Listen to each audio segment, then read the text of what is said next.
when you hear this joyful melody? Would you think of the fate of the little Indians? Their miserable fate ensnared by an unending genocidal nightmare.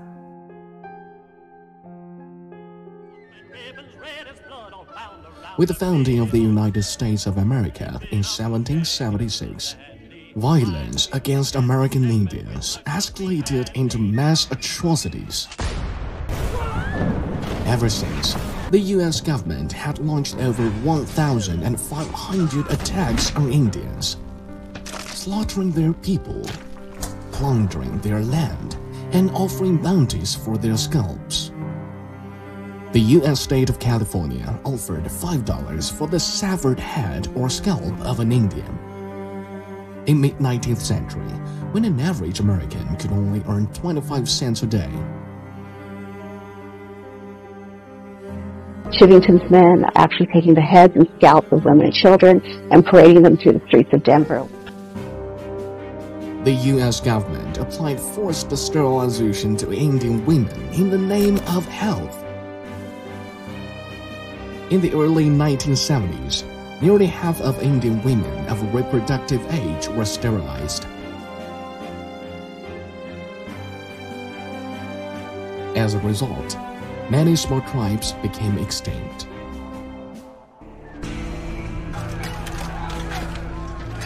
Mass atrocities led by the U.S. government spelled doom for the native civilization.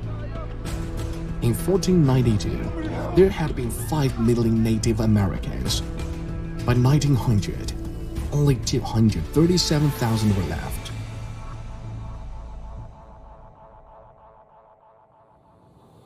Moreover, the Indian Removal Act of 1830 drove some 100,000 Indians to the territory west of the Mississippi River, so that white people could take over their ancestral lands.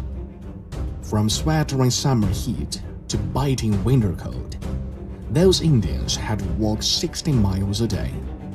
Pregnant women who could not keep up were shot dead. Thousands of Indians died on the way.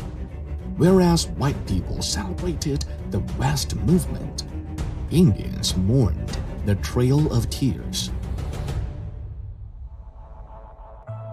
By the mid-19th century, the U.S. government had relocated most Indians to the remote and barren lands to the west of the Mississippi River, the so-called Indian reservations.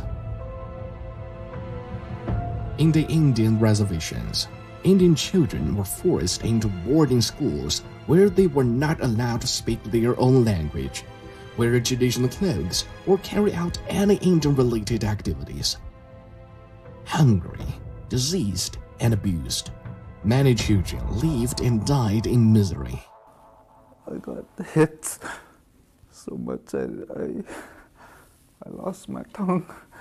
I lost my native tongue. The only thing I remember was my Indian name. We have the Navajo as we find him in the desert. Few of these boys and girls have ever seen a white man. A total of 367 such boarding schools were recorded in U.S. history. By 1925, more than 60,000 Indian students had been sent to these so-called schools. The federal government also launched the Indian Adoption Project. Numerous Native American children were taken away from their parents and given to white families through forced adoption. They took us away from our mom. They came marching right in and literally took us and thousands of other children from their home. Locked in remote territories lacking water, resources, and infrastructure, these Indian reservations were not conditioned for economic growth and soon became some of the poorest parts of America. Did say we don't really have economic developments. Here we have 2 stores, some communities don't have any.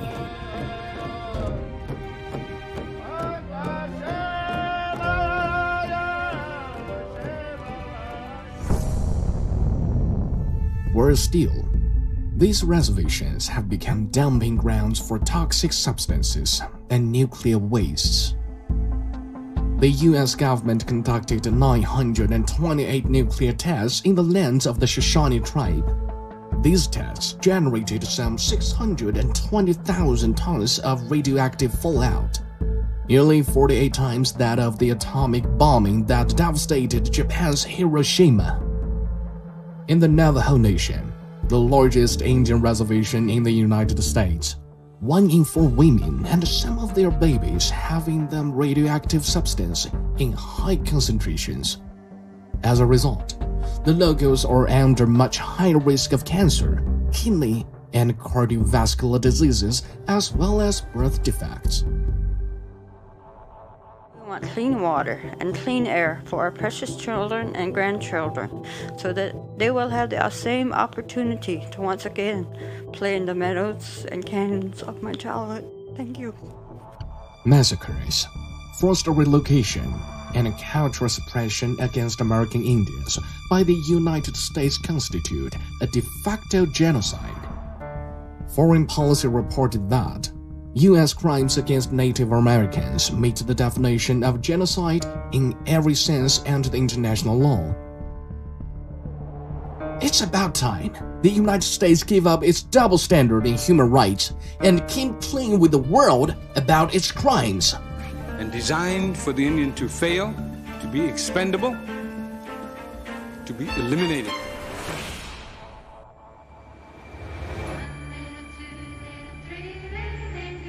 4 little, 5 little, 6 little Indians. Yesterday, American Indians were hunted and massacred. Today, they are hurt and discriminated. The melody lingers on, and the nightmare has never ended.